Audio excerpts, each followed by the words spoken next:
शहर की लुगाई गांव को आई। मधु शहर में रहने वाली पढ़ी लिखी मॉडर्न लड़की है। वो और पवन साथ कॉलेज में पढ़ते थे। धीरे धीरे उन दोनों में प्यार हो गया। पर पवन गांव में रहने वाला एक साधारण सा लड़का है। मधु के पिता हमेशा उसे ये बात कहकर ताना देते हैं। तुम वहां गांव में कैसे एडजस्ट करोगी? शादी करके तुम गांव तो चली जाओगी, पर अपनी सारी मॉडर्न सोच और चीजें यहाँ शहर में ही रख कर जाना। ये सुनकर मधु को बहुत गुस्सा आता है। तो क्या हुआ अगर वो लोग गांव के हैं? मैं वहां जाकर उस घर को बिल्कुल शहर की तरह बना दूंगी। शाम होते ही मधु पवन को वीडियो कॉल करती है। अच्छा हुआ तुमने वीडियो कॉल कर लिया। हाँ, मैं तुम्हें आज अपनी माँ से मिलाता हूँ। अरे बिट्टू, क्या कर रहा है? ये क्या है? दूर करना इस टुनटुने को। जाने कौन दिख रहा है इसमें तो। अरे माँ, आपकी बहू का वीडियो कॉल है। आप इसमें अपनी बहू से आमने सामने बात कर सकती हैं। नमस्ते माँ जी, कैसी हैं आप? अरे जका, ये बहू ने अपने कानों में क्या लगाया है? जका से झुमके हैं। झुमके नहीं माँ जी, इन्हें ईयरफोन्स कहते हैं। इससे सामने वाले की आवाज और अच्छे से आती है। मैं आपको भी ला कर दूंगी। अरे नहीं नहीं, हमें नहीं ना चाहिए। हमारे कान बिल्कुल ठीक है। हाँ। माँ जी की ये बातें सुनकर मधु को अपने पिता की बातें याद आ जाती है और वो उसी वक्त ये ठान लेती है कि वो अपने ससुराल को एकदम मॉडर्न ससुराल बनाकर रहेगी। कुछ दिन बीत जाते हैं। पवन और मधु की शादी हो चुकी है। आज मधु का अपने ससुराल में पहला दिन है।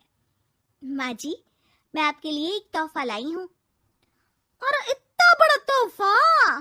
अरे क्या लाई है रे इस बड़े से बक्से में? मधु बॉक्स खोलती है। ये क्या है? ये वैक्यूम क्लीनर है। मैंने आपको झाड़ू लगाते हुए देखा तो सोचा अब आपका काम आसान हो जाएगा। अरे वाह बहू वाह, तूने मुझे झाड़ू लगाते हुए देखा तो तू मेरा हाथ से झाड़ू लेकर खुद भी तो लगा सकती थी ना। पर नहीं, तूने तुझे मशीन लाकर मेरे हाथ में दे दी कि यह काम हमेशा मैं ही करूं। ये आजकल की शहरी छोरियां बिल्कुल नहीं बदलेगी। मधु को मन ही मन गुस्सा आता है, पर फिर भी अपना गुस्सा भूलकर मधु माँ जी को वैक्यूम क्लीनर इस्तेमाल करना सिखाती है। अगले दिन मधु सुबह उठती है तो ये आंगन में से कैसी आवाजें आ रही हैं? मधु दौड़ती दौड़ती आंगन में जाती है और देखते ही चौंक जाती है। अरे माँ जी, ये आप क्या कर रही हैं? और वो कहा है ना, सुबह मैं जब कुएं से पानी निकाल रही थी तो मेरे कान की बाली उसमें गिर गई थी।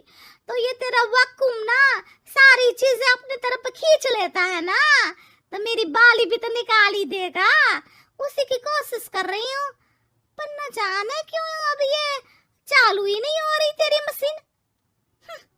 अब वो चालू होगी भी नहीं। पर अब कुएं में से पानी निकाल क्यों रही थी? अरे कमाल करती हो ना बहू।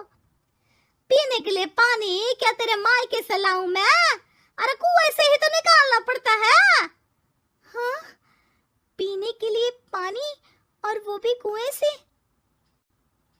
मधु दिमाग लगाती है और थोड़ी ही देर में घर में वाटर प्यूरिफायर लगवा देती है। ये देखिए माँ जी, इसमें बस एक बार पानी भर देंगे तो नल में पानी साफ होकर बाहर आएगा। अरे वाह रे बहू, ये तो बहुत ही बढ़िया चीज है। रात हो जाती है। मधु जैसे ही प्यूरिफायर का नल चालू करती है तो वो अचानक से फट जाता है और सब जगह पानी पानी हो जाता है। अरे ये क्या हुआ? ये क्या हो गया? मैंने तो बस इसमें उबला हुआ पानी डाला था, ये इतनी जल्दी खराब हो गया। अरे ये सारी शहरी चीजें सब ऐसी ही होती है कबूरी। क्या आपने इसमें उबला पानी डाला था? हाँ तो फिर पानी तो तभी साफ होगा ना जब उसे उबालेंगे। ये मशीन का कोई जिन है जो हमने जो बोला वो कर देगी है? मधु को बहुत गुस्सा आता है। इस तरह तो मेरा अपने ससुराल को मॉडर्न बनाने का सपना अधूरा ही रह जाएगा। नहीं, मैं इस तरह से हार नहीं मान सकती। थोड़े ही दिन में मधु पूरे किचन को मॉड्यूलर किचन में बदल देती है। अरे वाह बहू वाह, इतनी सारी अलमारियां! माँ जी मॉड्यूलर किचन देखकर बहुत उत्सुक हो जाती है। ये बक्सा का है? बहू ने शायद गलती से इसे यहाँ रसोई में रख दिया है, पर है तो ये बहुत ही बढ़िया। अगले दिन सुबह, अरे मायरी क्या हो गया? मैं तो बर्बाद हो गई, मेरी सारी पूंजी जलकर राख हो गई। हे राम, अब मैं क्या करूं? माँ जी की रोने की आवाज सुनकर मधु दौड़ी दौड़ी किचन में आती है और इतना धुआं देखकर घबरा जाती है। ये सब कैसे हुआ माँ जी? ये आग कैसे लगी? ये सब तेरा इस मॉड्यूलर किचन की वजह से हुआ है, और ऊपर से तूने तिजोरी जो रसोई में रख दी थी, मैंने जैसे ही अपने गहने और पैसे इसमें रखे और बाहर से इस ताले को घुमाया, ये तो 5 मिनट में ही आग बबूला होकर पट गया। अरे माँ जी, ये तिजोरी नहीं है, ये तो माइक्रोवेव है। इसमें गहने नहीं रखते, खाना गर्म करने के लिए होता है ये। और ये जो आपने घुमाया ना, ये ताला नहीं है, आपने इसके टेम्परेचर को फुल कर दिया, इसलिए ये फट गया। माँ जी और जोर जोर से रोने लगती है।